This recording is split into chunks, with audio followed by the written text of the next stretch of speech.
और आज हमारी ये प्रेस कॉन्फ्रेंस जो नीट के पेपर लीक की घटना हमारे सामने है, जिससे लाखों करोड़ों छात्र प्रभावित हैं। आप लोग सब सोशल मीडिया के माध्यम से और तमाम हम लोगों ने भी न्यूज़ कटिंग के माध्यम से जो छात्रों ने हमसे संपर्क भी करा, कुछ आप गंभीर वीडियोस भी देख रहे होंगे कि बच्चों ने सुसाइड केसेस तक सामने आ गए कई दिनों की इस घटना के सामने। और सरकार ने चुप्पी साधी हुई है इस घटना पर। और ख़ास तौर पर जो एनटीए है, एनटीए बार बार शक के घेरे में आती है कि जो भी एग्ज़ाम कंडक्ट कराती है या तो उसकी पेपर लीक की घटना सामने आ जाती है, या फिर किस तरीके से जो नीट के इस बार आंकड़े आप लोगों के सामने आए हैं कि जो स्कोर संभव नहीं था वो भी छात्रों का स्कोर आप लोगों के सामने आया है। तो इन सब चीज़ों को लेकर हमारी प्रेस कॉन्फ्रेंस है। तो मैं ये बोलना चाहूँगा कि बार बार एनटीए शक के घेरे में है, उसके बावजूद आप देखेंगे कि इस तरीके से शिक्षा का जो सरकार निजीकरण करती है उसके आज आपके सामने ये सामने उदाहरण नज़र आ रहे हैं कि उसी के कारण ये बार बार जो एग्ज़ाम्स कंडक्ट होते हैं उनमें धांधली पाई जाती है। और जब ये नीट का एग्ज़ाम हुआ था उस समय भी कुछ खबरें सामने आई थी कि सरकार ने गिरफ्तारियां भी करी हैं, बिहार में भी गिरफ्तारियां हुई थी कि पेपर लीक की घटना भी इसके सामने आ रही थी। सरकार चुप थी, एनटीए चुप थी, चेयरमैन का कोई बयान नहीं आया इसमें एनटीए का। और आज जब ये रिजल्ट आना था 10 दिन बाद, तो 10 दिन पहले ऐसी क्या जल्दबाजी थी कि 10 दिन पहले ये जो परिणाम थे उनको निकालने की जल्दबाजी थी। दूसरा, कभी भी अगर नीट का कोई रिजल्ट आता है तो एक दिन पहले छात्रों को या पेरेंट्स को मैसेज के माध्यम से या मीडिया के माध्यम से ये निकाला जाता है कि नीट का रिजल्ट आ रहा है। लेकिन ये पहली बार ऐसा हो रहा है कि जब रिजल्ट निकला तो ना तो उन बच्चों को पता था कि रिजल्ट आ रहा है और ना ही उन पेरेंट्स को पता था, ना आम किसी इंसान को पता था कि रिजल्ट निकल रहा है। तो ऐसी क्या जल्दबाजी थी कि रिजल्ट इतनी जल्दी निकालना पड़ा। तो कहीं ना कहीं जो आंकड़े भी हैं वो भी शक के घेरे में हैं। और हमारे इंचार्ज भी हमारे साथ बैठे हैं, पूरी कांग्रेस पार्टी और एनएसयूआई ये मुझे डिमांड भी करती है कि कहीं ना कहीं कुछ तो इसमें धांधली है, तो इसकी जांच हो। अब मैं हमारे इंचार्ज कन्हैया कुमार जी से भी बोलूंगा, विनीत जी से भी, कि वो अपनी बात रखें, फिर हम इसको आगे।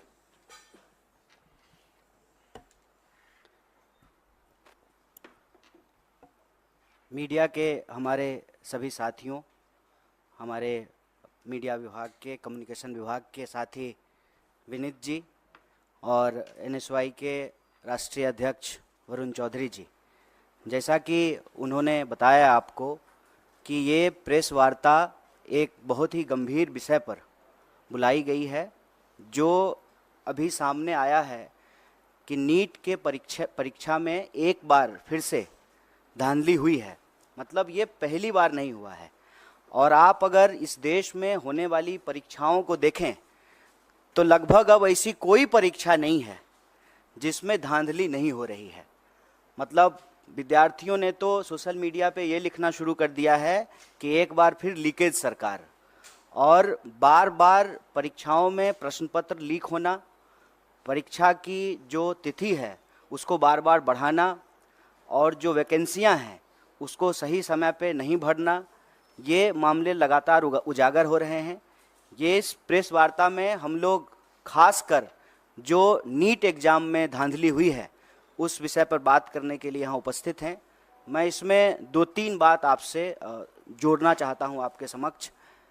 अव्वल तो आप सब लोगों ने देखा होगा कि चुनाव से पहले आदरणीय प्रधानमंत्री जी परीक्षा पर चर्चा करते हैं। हमारे यहाँ कहावत है, जाके पैर न फटे विवाई, वो क्या जाने पीड़ पड़ाई। तो चुनाव से पहले आप परीक्षा पे चर्चा करते हैं। चुनाव जब समाप्त हो जाता है, पूरे 5 साल तक जो परीक्षाओं में धांधली होती है, टाइम पे एग्जाम नहीं होता है, और जो वैकेंसियां हैं उसके बारे में आप कोई बात नहीं करते हैं। मैं आपकी जानकारी के लिए बता दूं, और चुनाव के दौरान बार बार कांग्रेस पार्टी ने इस बात को उठाया कि 30 लाख पद खाली हैं और कोई ऐसा एग्जाम नहीं है यूपीएससी को छोड़ करके। अगर यही हालत रही तो मुझे लगता है कि आने वाले दिनों में यूपीएससी के एग्जाम भी सही तरीके से कंडक्ट नहीं हो पाएंगे। जिन एग्जामों में आज तक कोई गड़बड़ी और धांधली नहीं हुई थी, उन एग्जामों में भी गड़बड़ी और धांधली हो रही है। नीट का जहां तक सवाल है, इसके 3 प्रमुख बिंदु हैं।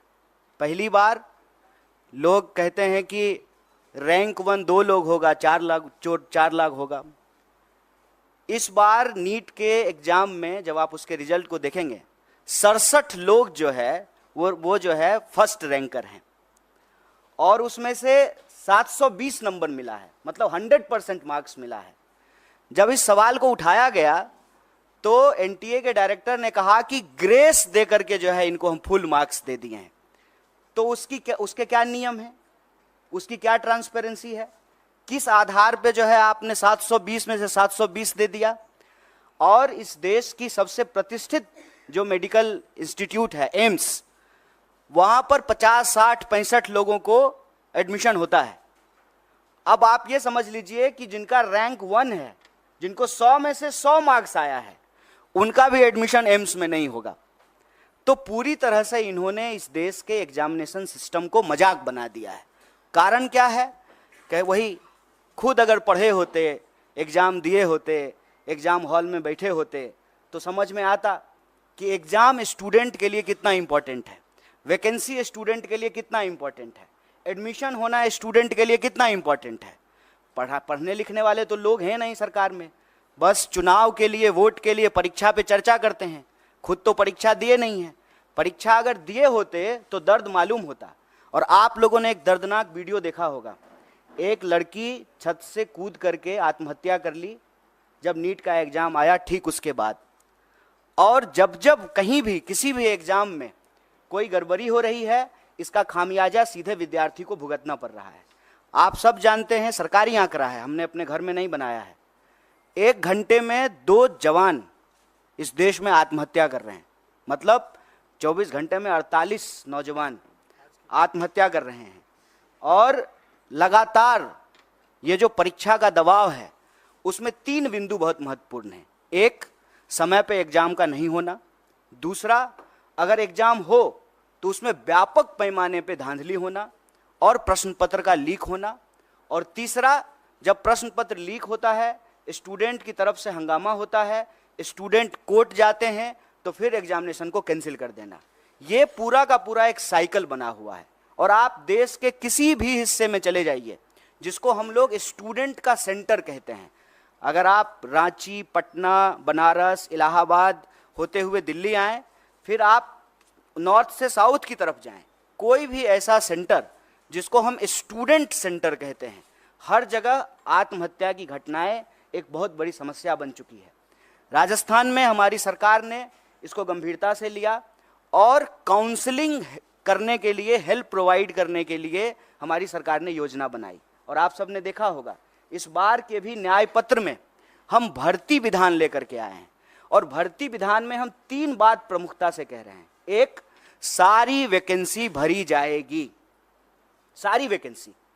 बताइए, हर 5 साल में चुनाव हो जाता है, कोरोना के टाइम पर भी चुनाव हो गया, सब कुछ बंद रहा, देश में जनगणना नहीं हुआ, लेकिन चुनाव हुआ टाइम पे। तो जब 5 साल में प्रधानमंत्री बदल जाते हैं, 5 साल में जो है एमपी बदल जाते हैं, एमएलए बदल जाते हैं, मुख्यमंत्री बदल जाते हैं, सब कुछ टाइम पे होता है, तो एग्जामिनेशन क्यों नहीं टाइम पे हो सकता है?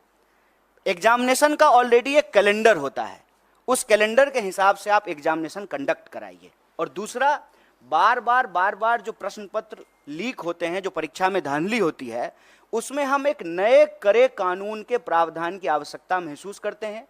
और हमने भर्ती विधान में ये रखा कि जब हमारी सरकार आएगी तो हम प्रश्न पत्र लीक करने वाले लोगों पर कड़ी कार्रवाई करेंगे। क्योंकि ऐसा देखने को मिला है कि जो लोग शिक्षा माफिया हैं, उनका सरकार से सीधे साठगांठ है। वो नेताओं से मिले हुए हैं, नेताओं से मिल करके जो है वो पूरा का पूरा जो है बच्चों के भविष्य से खिलवाड़ करते हैं। तो उसके लिए कड़े कानून की आवश्यकता है। मैं आपके लिए एक बात और जानकारी साझा कर दूं कि तेलंगाना में एक बहुत बड़ा मुद्दा बना, और जब तेलंगाना में चुनाव हुए तो हमारी पार्टी ने ये कमिट किया कि हम एग्जामिनेशन कैलेंडर लाएंगे, हम जो है नए आयोग का गठन करेंगे, समय पे जो है एग्जाम कंडक्ट कराएंगे, और कोई भी गड़बड़ी करने वाले किसी भी नौकरशाही के ऊपर, किसी भी जो है कर्मचारी के ऊपर कड़ी कार्रवाई करेंगे। मुझे लगता है कि सरकार को ये कदम उठाना चाहिए। सिर्फ जो है बयानबाजी से, बतौलेबाजी से काम नहीं होगा। ये देश के भविष्य का सवाल है, ये बच्चों के भविष्य का सवाल है। और नेट को लेकर के, नीट को लेकर के, देश के अंदर होने वाले किसी भी एग्जाम को लेकर के कांग्रेस पार्टी ने, हमारे राष्ट्रीय अध्यक्ष ने कहा है कि सुप्रीम कोर्ट की निगरानी में इसकी एक उच्च स्तरीय जांच हो और अगर आवश्यकता पड़े, गड़बड़ियां इस लेवल पे अगर पाई जाए तो इसको एग्जामिनेशन को रिकंडक्ट कराया जाए। अगर जो लोग कंप्लेन लेकर के गए और कुछ लोगों का नंबर जो है 720 में से 720 कर दिया गया, तो बाकी लोग जो भी कंप्लेन कर रहे हैं उसकी भी सुनवाई होना चाहिए, उसका रिड्रेसल होना चाहिए। और इस देश के भीतर भाजपा को हम ये कहना चाहते हैं कि आप युवाओं के भविष्य से खिलवाड़ करना बंद कीजिए, परीक्षा पर चर्चा का नाटक बंद कीजिए, समय पर परीक्षा कराइए और परीक्षा में धांधली करने वाले लोगों के ऊपर कड़ी कार्रवाई कीजिए।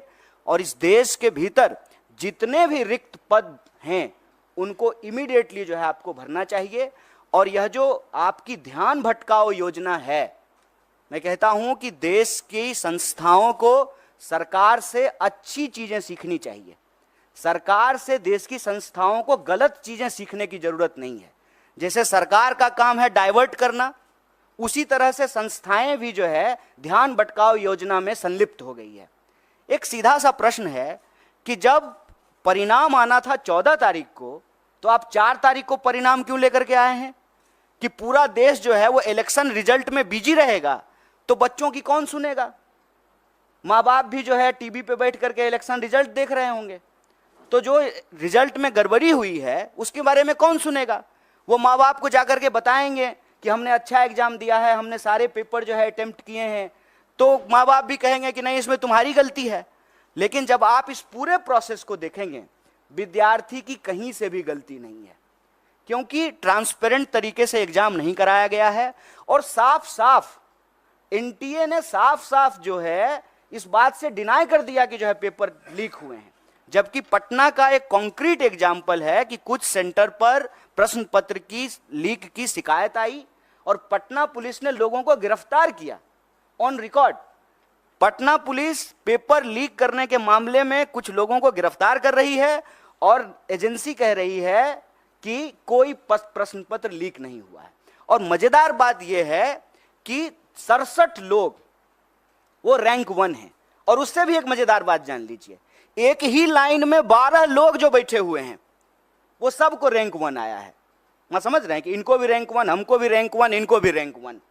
दुनिया की सारी काबिलियत लेकर के हम ही तीनों बैठे हुए हैं, बाकी और जो है स्टूडेंट के पास कोई टैलेंट नहीं है। एक ही सेंटर पर एक ही रो में बैठे हुए 12 लोग टॉप कर गए हैं।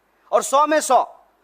हम किसी की योग्यता पे सवाल नहीं उठा रहे हैं, लेकिन जो एनटीए है उसकी योग्यता पे जरूर सवाल उठा रहे हैं, सरकार की मंशा पे सवाल उठा रहे हैं और सीधा सीधा ये मांग कर रहे हैं कि आप देश के बच्चों के भविष्य से खेलना बंद कीजिए, युवाओं के भविष्य से खेलना बंद कीजिए, समय पर एग्जाम कराइए, धांधली को रोकने के लिए, पेपर लीक को रोकने के लिए कड़ा कानून बनाइए। और अभी जो नीट का मामला है उसकी जो है पुनर्समीक्षा कीजिए, जो लोग भी कंप्लेन कर रहे हैं उसका रिड्रेसल कीजिए। और सुप्रीम कोर्ट ने, हमारे अध्यक्ष जी ने डिमांड किया है, सुप्रीम कोर्ट की निगरानी में इसकी जांच कराइए और जांच में ये गड़बड़ी, ये आरोप सही पाए जाते हैं तो आप एग्जाम को रिकंडक्ट कराइए और ये चालाकी करना बंद कीजिए कि जिस दिन जो है लोकसभा इलेक्शन का रिजल्ट आ रहा है उसी दिन नीट का रिजल्ट निकाल देते हैं। और यह जो धांधली की गई है, गड़बड़ी की गई है, बच्चों के भविष्य के साथ जो खिलवाड़ किया है, ये चालाकी नहीं चलेगी। परीक्षा पर चर्चा का राजनीतिक और इलेक्टोरल पॉलिटिकल स्टंट हम लोग देख चुके हैं। ये बात जो है विद्यार्थियों को वोट बैंक में समझने का, समेटने का नहीं है। यह बात है कि बच्चे इस देश के भविष्य हैं और उनका जीवन मरण जुड़ा हुआ है इस बात से। लोगों की रूह कांप जानी चाहिए कि एग्जाम के रिजल्ट के बाद जिस पैमाने पे जो है लोग आत्महत्या कर रहे हैं, आप देखिए वो लाइव वीडियो है, सीसीटीवी कैमरा का रिकॉर्डिंग है कि रिजल्ट आया है और लड़की जाकर के जो है जान दे दी है। और हम इस देश के विद्यार्थियों से आप सबके माध्यम से कहना चाहते हैं, हमारी पार्टी कंसर्न है। आपने देश भर से मैसेज किया है, ईमेल किया है, फ़ोन कॉल किए हैं और हमारे लिए सरकार बनेगी, बन जाएगी, शपथ ग्रहण हो जाएगा, लेकिन ये मुद्दा हमारे लिए बहुत महत्वपूर्ण है। इसीलिए ज्यों ही इसकी जानकारी हम लोगों को मिली, हमारा जो स्टूडेंट विंग है एनएसयूआई, उसके अध्यक्ष और हमारी पार्टी के राष्ट्रीय अध्यक्ष ने इस मामले को उठाया है और इसी गंभीरता को आगे बढ़ाते हुए हम लोगों ने यह प्रेस कॉन्फ्रेंस किया है और हम उम्मीद करते हैं आप तमाम मीडिया के साथियों से कि आपके घर के भी बच्चे अलग अलग एग्ज़ाम की तैयारी करते हैं, आपके भी बच्चे हैं, हमारे घर के भी बच्चे हैं, और ये हमारे परिवार का और हमारे जो है देश के भविष्य का सवाल है। इस बात पर को जो है आप लोग भी इसी गंभीरता से उठाएंगे, सरकार से सवाल पूछेंगे और हमारी बात को जो है सरकार तक पहुंचाएंगे। बहुत बहुत धन्यवाद। नहीं, कोई सवाल है तो आप उनका स्वागत है। नीट के इशू पे जो भी सवाल हैं आपका, उनका स्वागत है।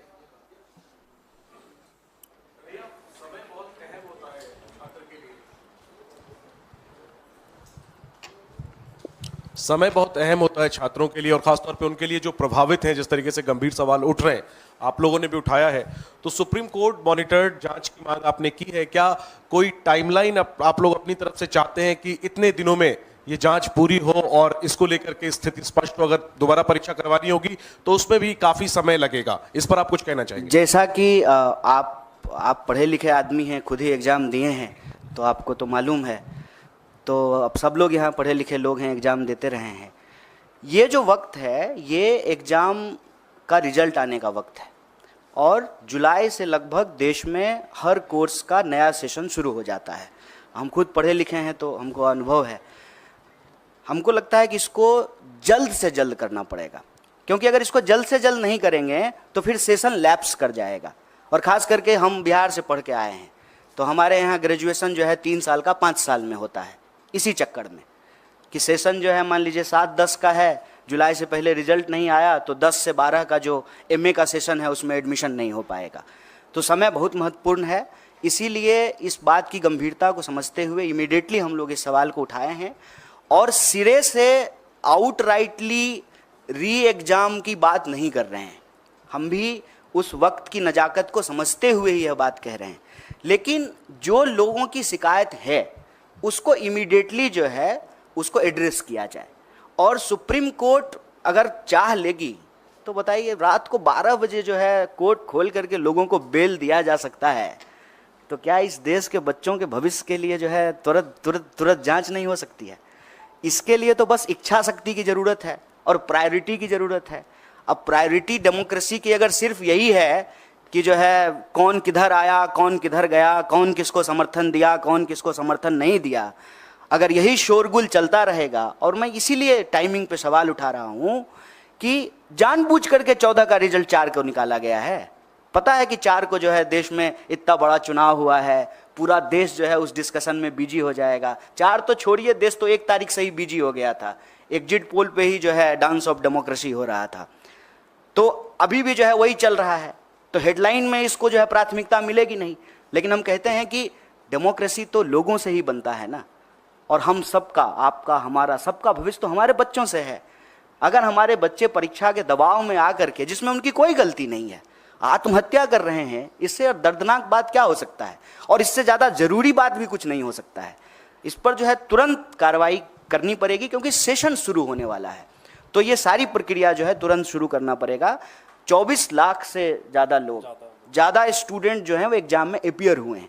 इसीलिए हम कह रहे हैं कि इमीडिएटली री एग्ज़ाम करने में प्रॉब्लम हो सकता है, लेकिन जिनके इशूज हैं, जिनके कंसर्न हैं, उसको इमीडिएटली जो है एनटीए एड्रेस करे और साइमल्टेनियसली जो है सुप्रीम कोर्ट की निगरानी में जांच हो, क्योंकि मामला इस साल का नहीं है और मामला सिर्फ एक एग्ज़ाम का नहीं है। इसको समझने की ज़रूरत है। आप कोई भी एग्ज़ाम उठा के देख लीजिए, देश में हर एग्ज़ाम की कमोबेश यही हालत हो गई है। आप देखिए कि ग्रुप डी का भी अगर एग्ज़ाम होता है रेलवे का, तो रेल में चढ़ने के लिए, ट्रेन में चढ़ने के लिए जगह नहीं होती है। मंदिर, मस्जिद, गुरुद्वारा, धर्मशाला, प्लेटफॉर्म, कोई ऐसी जगह नहीं है जहां बच्चे जो हैं वो गमछा डाल करके सो नहीं रहे। देश में होने वाले किसी भी एग्ज़ाम की हालत आप देख लीजिए, किसी भी एग्जामिनेशन सेंटर के बाहर जा करके देख लीजिए। ये एक देश के लिए गंभीर विषय है। समय की नज़ाकत को समझते हुए इसको तुरंत करना चाहिए, ये हमारी मांग है।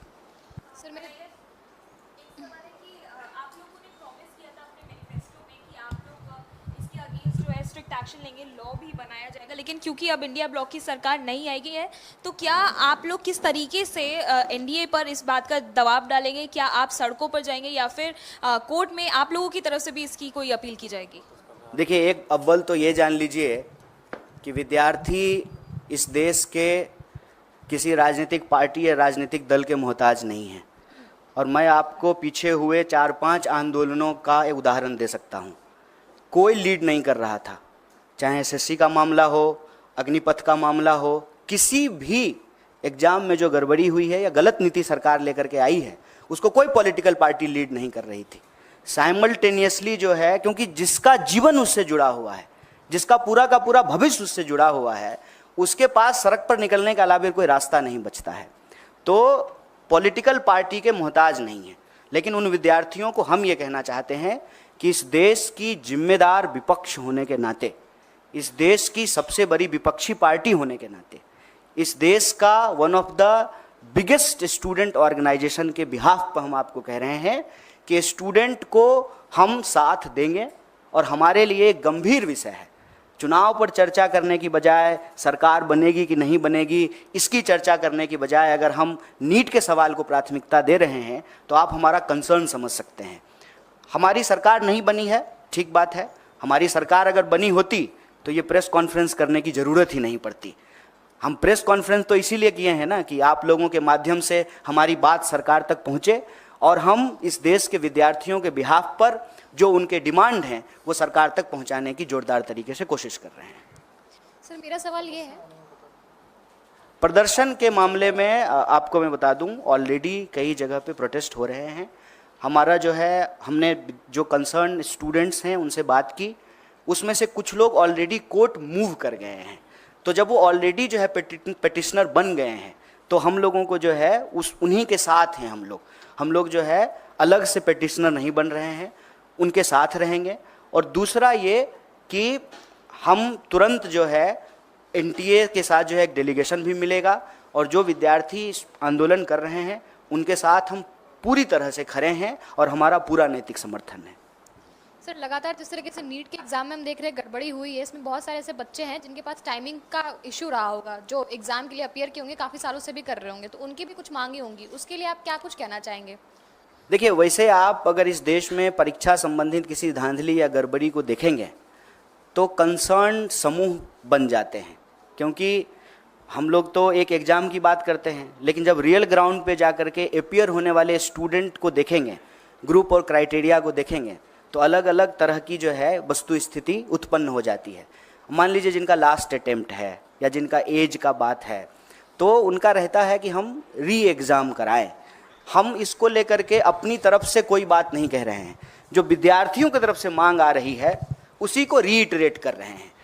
पहला, इमीडिएटली जो है रिड्रेसल हो, जो भी इशूज आ रहे हैं उसको। दूसरा, इसकी जो है एक निष्पक्ष जांच हो।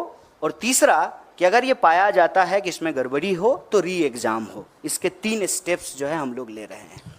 और वो जो इशूज हैं आपके, उसको संबंध में भी आपको बता दें कि एक बार अगर सरकार बात को मानने के लिए तैयार होती है तो एज क्राइटेरिया को भी रिलैक्सेशन दिया जाता है और अटेम्प्ट का भी जो है रिलैक्सेशन दिया जाता है। मैं आपके सामने यूपीएससी का ही एग्जाम्पल देता हूँ। जब सीसेट लागू किया गया था उस वक्त कांग्रेस पार्टी की ही सरकार थी, उसकी वजह से जो है ये प्रॉब्लम क्रिएट हुआ था और फिर सरकार ने जो है अटेम्प्ट का और एज का रिलैक्सेशन दिया था। सरकार ही तो हर नियम कानून बनाती है ना। सरकार अगर कंसर्न है विद्यार्थियों के भविष्य को लेकर के तो वो जो है अटेम्प्ट का भी रिलैक्सेशन दे सकती है, एज का भी रिलैक्सेशन दे सकती है। कन्हैया जी, टीडीपी ने कहा है कि मुस्लिम आरक्षण जारी रहेगा। चुनाव में आपने देखा होगा कि इसको अभी किस तरीके से नीट पे बात कर लेते हैं। हालांकि ये सवाल जो है ना प्रधानमंत्री जी से पूछना चाहिए कि जो अपने भाषणों में सबसे ज़्यादा इस बात को बोले हैं और उससे ठीक कॉन्ट्राडिक्टरी बात करने वाली पार्टियां उनके साथ है। सिर्फ टीडीपी की बात नहीं है, जेडीयू भी है, वही पोजीशन है, टीडीपी भी है, जेडीएस भी है। इनफैक्ट आपको मालूम है कि कर्नाटक में जो है जेडीएस ने ही सबसे पहले इसकी शुरुआत की थी। तो ये सवाल मेरे ख्याल से भाजपा के प्रवक्ता और आदरणीय प्रधानमंत्री जी से पूछा जाना चाहिए। और कोई सवाल? बहुत बहुत धन्यवाद आपसे।